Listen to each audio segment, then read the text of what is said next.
The Detroit Lions finished the 2022 regular season with a 9-8 record and finished second in the NFC North for the first time since 2017.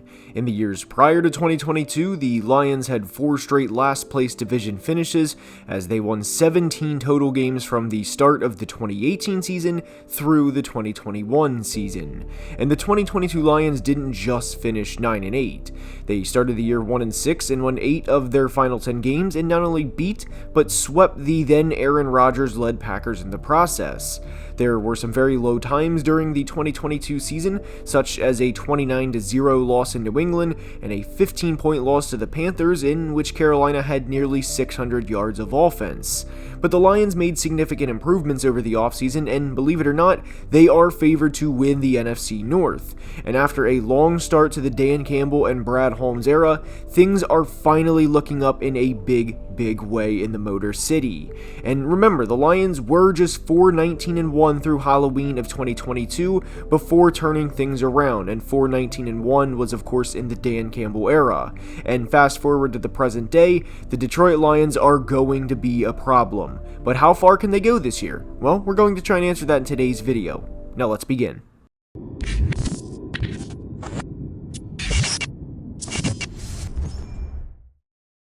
And we are starting today's video by discussing why the Lions are going to be so good in 2023, and it starts with their offense. Yes, 2022 first-round pick Jameson Williams will be suspended for the first 6 games of the season, but what baffles me when people bring this up or put this into perspective, they make it out to be like Jameson was a vital part of their offense last year, and that offensive coordinator Ben Johnson could not get the job done without him. That was not the case at all, and Jameson missed most of the 2022 season due to tearing his ACL in his final game playing for the Alabama Crimson Tide. And Jared Goff would go on to finish 6th in the NFL in passing yards last year and tie for 5th in passing touchdowns. This was with Khalif Raymond, DJ Chark, and Josh Reynolds as his 2nd, 3rd, and 4th receivers, with Raymond and Reynolds still on the roster now. So I don't think the Lions are doomed for the first month and a half with Jameson gone by any means. And yes, they will miss Jamaal Williams and the 17 touchdowns he ran for last year, but Jamaal's production is not irreplaceable. He had 2 100-yard rushing games last year and even had 10 games averaging 3.8 yards per carry or less. The 17 touchdowns part won't directly go to rookie Jahmyr Gibbs or David Montgomery, and that part will be done collectively. But to think Ben Johnson is shaking in his boots scared at the thought of losing these guys is, well, comical.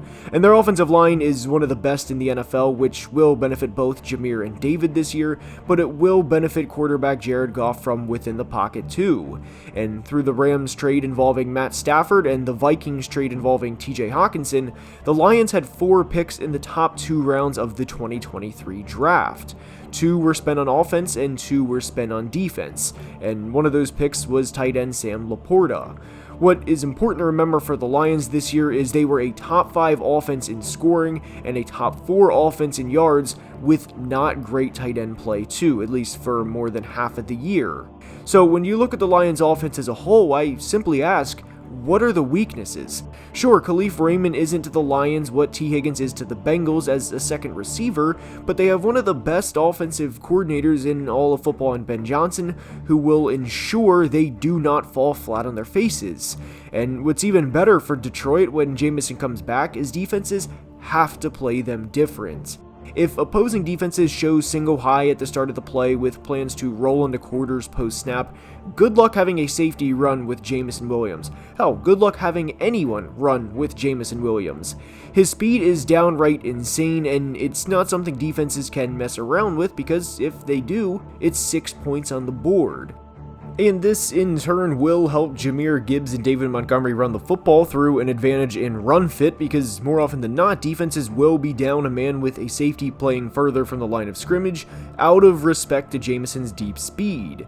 And glancing at the Lions' first 6 games, how many are truly unwinnable for them? Personally, I think they will lose to the Chiefs, but it's not completely unwinnable. Remember, these are not the same old Lions.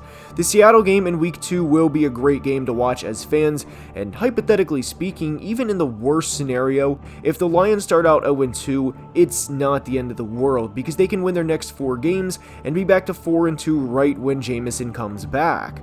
All in all, their schedule isn't too difficult, and there will be several difficult games like there is for every team. But there's a reason people are buying all the way in with the 2023 Detroit Lions, and it doesn't just stop with the offense either.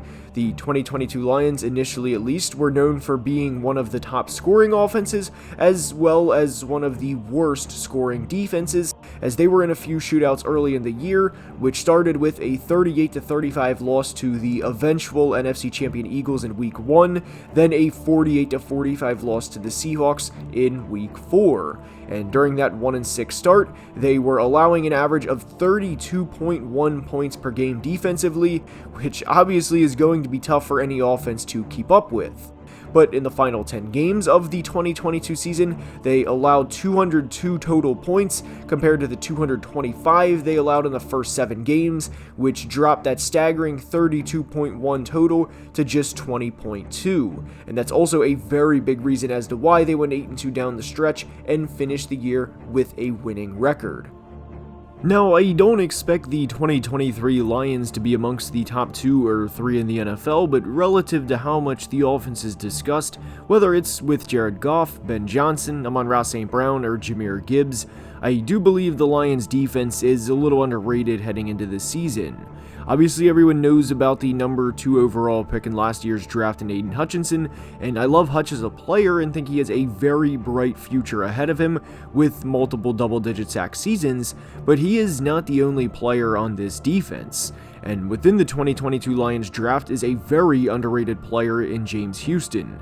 James actually finished second on this team in sacks last year with 8, and even had 11 quarterback hits, and this was despite playing in just 7 games.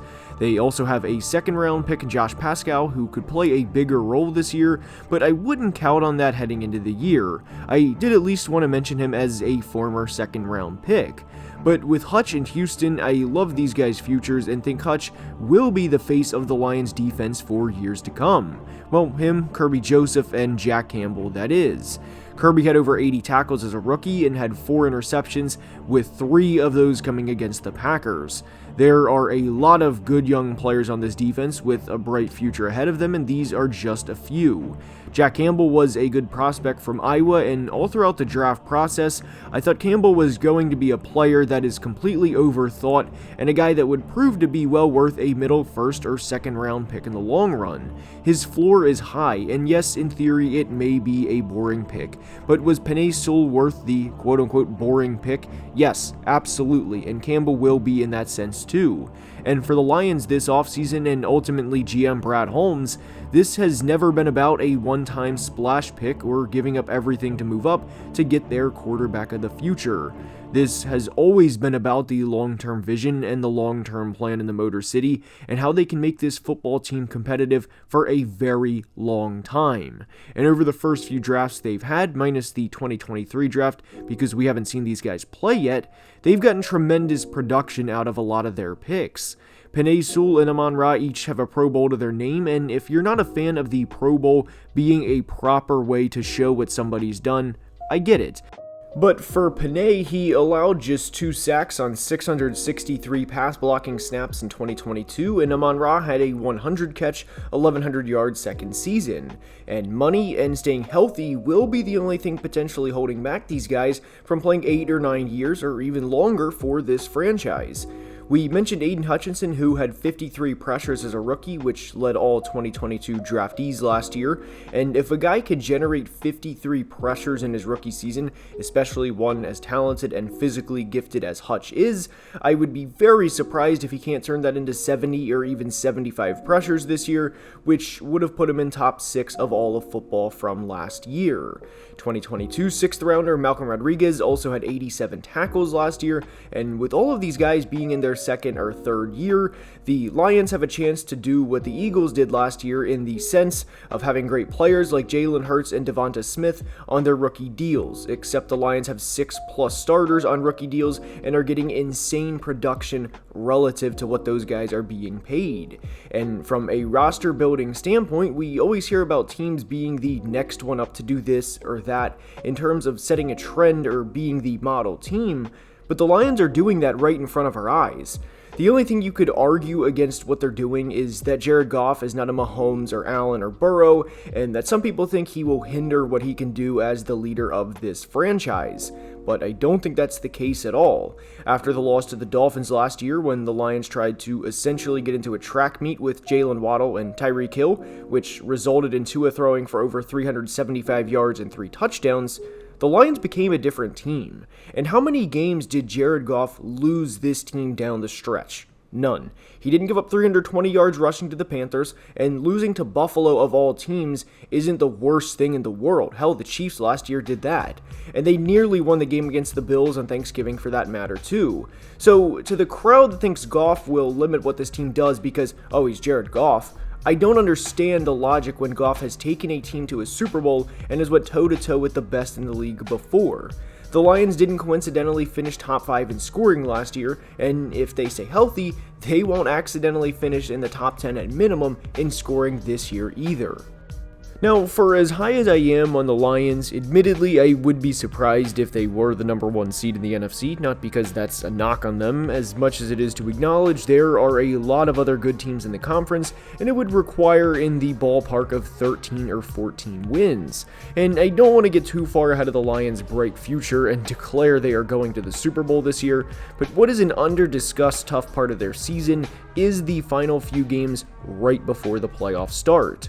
They play in Minnesota in Week 16, in Dallas in Week 17, and come back home to play the Vikings in Week 18. And all 3 of these teams intend to make deep playoff runs this year, and obviously a division game, and for that matter, 2 division games are going to be hard fought and going to take a toll on guys' bodies right before the playoffs start, especially when these games against Minnesota could determine who wins the North.